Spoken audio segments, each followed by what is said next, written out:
Hey friends, welcome to our channel एडू तक। आज हम लोग 18 जुलाई का जो है फर्स्ट शिफ्ट का जो है सीजीएल का पेपर का एनालिसिस करेंगे। देखेंगे कि कैसा क्या क्वेश्चंस का लेवल रहा है। ओवरऑल देखें तो जीएस मॉडरेट लेवल पे था, बाकी टफ ही कर सकते हैं, इजी तो नहीं था। पॉलिटी का कुछ सेक्शंस इजी देखने को मिल रहा है, बाकी ऑल ओवर अगर देखें तो मॉडरेट टू टफ ही कह सकते हो। तो आइए आप लोग भी देखते हैं, आप लोग भी देखिए।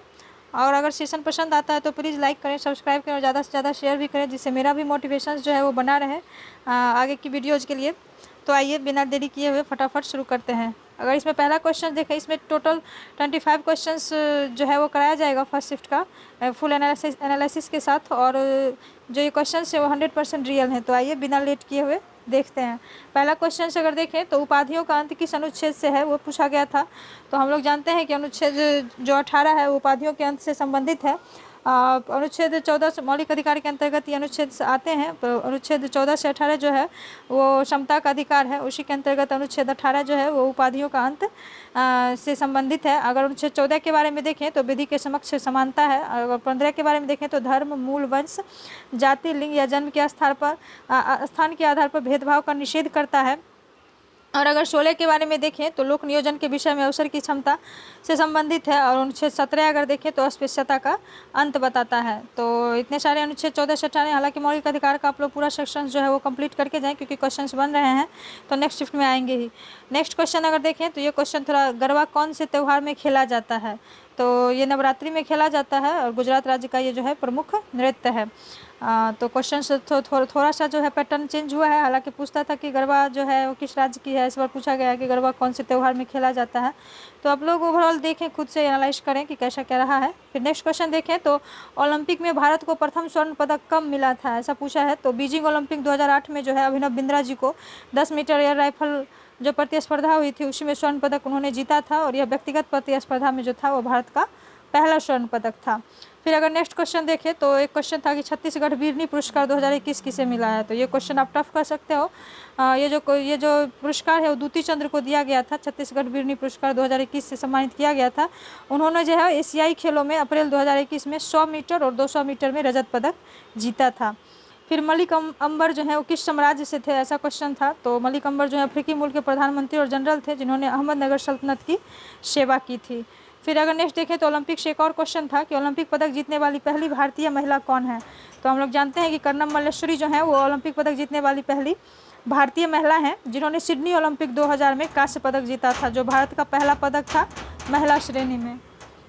फिर नेक्स्ट क्वेश्चन देखें तो ह्यूमिडिटी का अर्थ पूछा था। तो ह्यूमिडिटी का अर्थ देखें तो वायुमंडल में विद्यमान अदृश्य जलवाष्प की मात्रा जो है उसे ह्यूमिडिटी या आर्द्रता कहते हैं। अदृश्य, यहाँ पे थोड़ा मिसप्रिंट है। अदृश्य जलवाष्प की मात्रा जो होती है वायुमंडल में विद्यमान, उसी को हम लोग ह्यूमिडिटी कहते हैं। फिर एक हिस्ट्री से क्वेश्चन देखें तो वर्नाकुलर प्रेस एक्ट से पूछा गया था। तो ये क्वेश्चन तो सब अवेयर होंगे। ये जो क्वेश्चन है वो वर्नाकुलर प्रेस एक्ट जो है वो लॉर्ड लिटन के समय में आया था। लॉर्ड लिटन का अगर कार्यकाल देखें तो 1836 से 76 से 1880 तक था। उसने 1878 में जो था ईस्वी में जो वर्नाकुलर प्रेस एक्ट लाया था, ये एक सेंसर था। इसको अगर कहें तो जितना भी प्रेस एक्ट आया था उसमें सबसे महत्वपूर्ण था। सबसे जो कह सकते हैं कि ज़्यादा ये पावरफुल था। इसमें जो था आपको बहुत सारे जो थे टर्म एंड कंडीशंस थे। 1882 में जो था रिपन के समय में लॉर्ड रिपन जो आए थे 1880 में, 1880 से 84 तक इनका कार्यकाल था। उन्होंने जो है इसका जो था वो समाप्त कर दिया था वर्नाकुलर प्रेस एक्ट को। ये जो थे उदारवादी थे लॉर्ड रिपन। इन्हीं के समय में जो था वो जनगणना हुआ था पहली बार, मतलब परमानेंट जनगणना का 1872 में हुआ था, लेकिन वो अस्थायी तौर पर थे। अस्थायी तौर पर कहें तो लॉर्ड रिपन के समय में 1881 में किया गया था। फिर अगर नेक्स्ट क्वेश्चन देखें तो भारत की पहली महिला फाइटर जेट पायलट कौन है, इसके बारे में पूछा गया था। तो हम लोग जानते हैं कि अवनी चतुर्वेदी जी जो हैं वो भारत की पहली महिला फाइटर जेट पायलट हैं।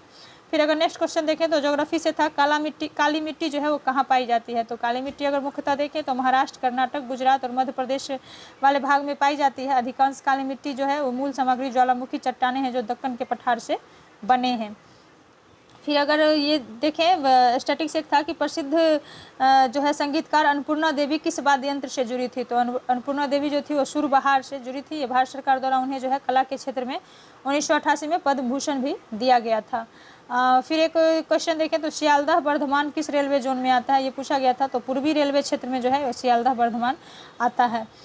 फिर एक इंडेक्स क्वेश्चन था, तो थोड़ा हटके था कि आपको क्रोनोलॉजी में लगाना था कि HDI रैंकिंग में जो है के अकॉर्डिंग अरेंज करें। तो 4 देश दिया हुआ था इस बार का, भूटान, श्रीलंका, बांग्लादेश और म्यांमार का जो था वो HDI रैंकिंग के अनुसार लगाना था क्रोनोलॉजी में। तो आप लोग जो है पड़ोसी राज्यों का पूछ रहा है, तो इंडिया का तो आप लोग याद रखें, ऑल ओवर वर्ल्ड में जो है टॉप पे उसको याद रखना है। उसके बाद पड़ोसी देश का भी आप लोग याद कर लें क्योंकि क्वेश्चंस बन रहे हैं। भूटान का अगर इसमें देखें तो 127 रहा है, फिर बांग्लादेश का देखें तो 129 रहा है, फिर श्रीलंका का 73, म्यांमार का 149, भारत 132 स्थान पे है, पाकिस्तान 161 और चीन 79 स्थान पे है। अगर नेपाल का अगर देखें तो 143 है। तो पूरा ये जो है पड़ोसी राज्यों का है, आप लोग देशों का है, इसको आप लोग देख लें एक बार। और फिर अगर कुल देश देखें तो HDI रैंकिंग में कुल देश 191 है।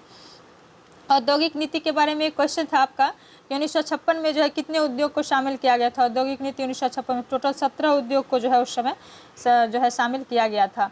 फिर एक क्वेश्चन देखें तो फर्न, हॉस्टल और लाइकोफाइट्स जो है निम्नलिखित में से किससे संबंधित है। ये बायोलॉजी का क्वेश्चन था, तो पेरिडोफाइट्स से जो है ये संबंधित है। तो जितने भी हैं उसको आप लोग देख लें, बायोलॉजी में जो सेक्शंस हैं सबका जो वर्ग बांटा हुआ है उसको आप लोग देख लें क्योंकि क्वेश्चंस बन रहे हैं। फिर एक क्वेश्चन था कि ओजोन का जो है केमिकल स्ट्रक्चर क्या है। तो हम लोग जानते हैं कि O3 जो है ओजोन का केमिकल स्ट्रक्चर है। फिर नेक्स्ट है कि किस नागालैंड उत्सव की शुरुआत जो है 2000 में हुई थी। तो हॉर्नबिल फेस्टिवल जो है उसी की शुरुआत जो है वो 2000 ईस्वी में की गई थी। यह हर साल जो है 1 से 10 दिसंबर के बीच नागालैंड सरकार द्वारा मनाया जाता है। और अगर इसकी शुरुआत के बारे में देखें तो नागालैंड सरकार ने जो इसकी शुरुआत 2000 ईस्वी में कराई थी, जिसका उद्देश्य था नागा जनजातियों को एक साथ लाना। फिर आगे देखें तो आर्टिकल से एक और क्वेश्चन था, ये थोड़ा टफ मान सकते हो कि आर्टिकल 312 से 11 से 323 का संबंध किससे है। 12 शायद बच्चे बता रहे थे, 12 यहाँ मिस हो गया है। 312 से 323 का संबंध जो है किससे है ये पूछा गया था। तो ये जो है लोक सेवा एवं लोक सेवा आयोग से संबंधित है। इसमें कुछ 2-3 इंपॉर्टेंट अनुच्छेद है, उसको देख लें, हालांकि सारा इंपॉर्टेंट नहीं है। तो आप लोग देख लें, अनुच्छेद 12 जो अखिल भारतीय सेवाओं से है। अगर अनुच्छेद 315 के बारे में देखें तो संघ एवं राज्यों के बीच लोक सेवा आयोग से है। वैसे यह स्थापना बाकी जो जितने भी हैं उसमें दिए हुए, आप लोग उस सेक्शन को एक बार देख लीजिएगा। फिर नेक्स्ट क्वेश्चन और लास्ट देखें तो 2021 में जो है मंजम्मा जोगती को कौन सा पुरस्कार मिला है। तो इनको जो है पद्मश्री दिया गया था। तो 19 क्वेश्चंस मुझे मिल पाए हैं, 6 क्वेश्चंस रह गए हैं। ओवरऑल जब 18 जुलाई का टोटल का एनालिसिस आएगा 100 क्वेश्चंस का रात तक, तो उसमें जो है आपको ये कवर करवा दिया जाएगा। बाकी के 6 क्वेश्चन अभी जो है सही तरीके से नहीं मिल पाए थे फ्रेंड्स। तो अगर सेशन पसंद आता है फ्रेंड्स तो आप लोग जरूर लाइक करें, सब्सक्राइब करें और ज़्यादा से ज़्यादा शेयर करें, जिससे मेरा भी मोटिवेशन बना रहे। लास्ट तक बने रहने के लिए धन्यवाद। Thanks for watching.